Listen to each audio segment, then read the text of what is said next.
Hello everybody. Right, this is yet another video. We're still on chords. The reason is there are plenty of types of chords actually. So I initially said there is major, minor, augmented, diminished, right? So probably when you start off, like I said in the last class, you can skip these two for the moment. But it is very important for you to know one more type of chord, that is the seventh chords. Okay? Denoted by the letter 7, right? So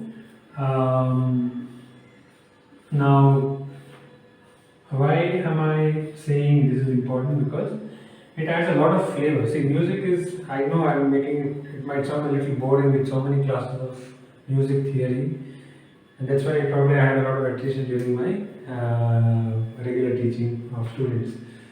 So, but the reason why you need to know these chords is because the unconventional chords use a lot of flavor to the music, right? So the seventh chords are one of such, and it gives you a kind of a suspense, and then you end up the next chord, right?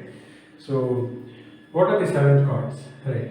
So if you remember the first video where we spoke about chords and triads, right? So I said chords was more than two notes together when they are played together, whereas triads are three notes, right? So I said you have triads as chords, but you can in chords you can have more than three notes, so you can have four notes also. So the seventh chord is a type of a chord where we actually have four notes played together. Okay. So now what is the seventh chord? Again, in the seventh chord you can have something called as a dominant seventh and a major seventh. Okay. A lot of theoretical words, nice to get used to it, because once you start playing your instrument, again it can be a keyboard or guitar or whatever. So when you start playing, you will understand why it is important to have these different types of chords, right? So a dominant chord is basically you add the dominant note, seventh note of that scale. Okay.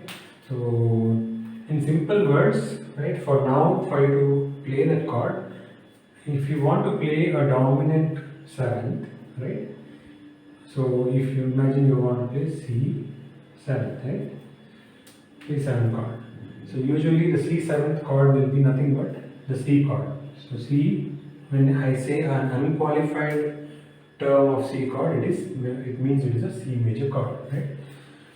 So you will play C, then four semitones because it's a major chord, four semitones above C. I'll do it a little quickly, right? You will have to figure it out yourself so that you exercise your brain, right?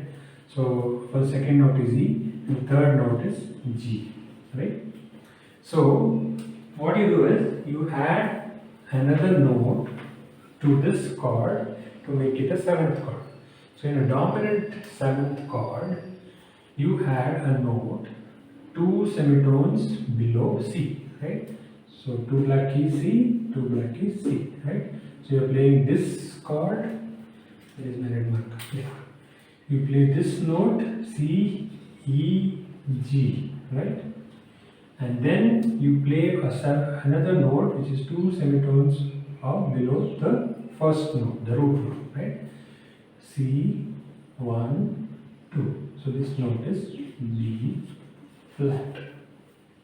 Okay, so when you play these four notes together, it becomes a C dominant seventh chord. Okay?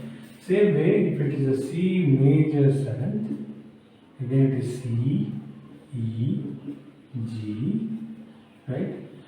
So here you came two semitones down, right? And here you go one semitone down. So you just go one semitone down, so it becomes B. Right? So similarly, you can do the same exercise for all the chords like this. Right? You can actually play those keys together and listen to the sound. Very distinct, very different sounds of both the chords. when I start using the instrument and make this videos a little more entertaining, you'll understand and can hear it. For now, if you have an instrument, if you have a keyboard, try to play these keys together, okay? And also start making a chart of these chords for the other notes as well, all the other notes. At least start with the white keys and then make the rest of the notes, okay? If you have any doubts, you can leave a comment in below the video, or you can email me in my email address.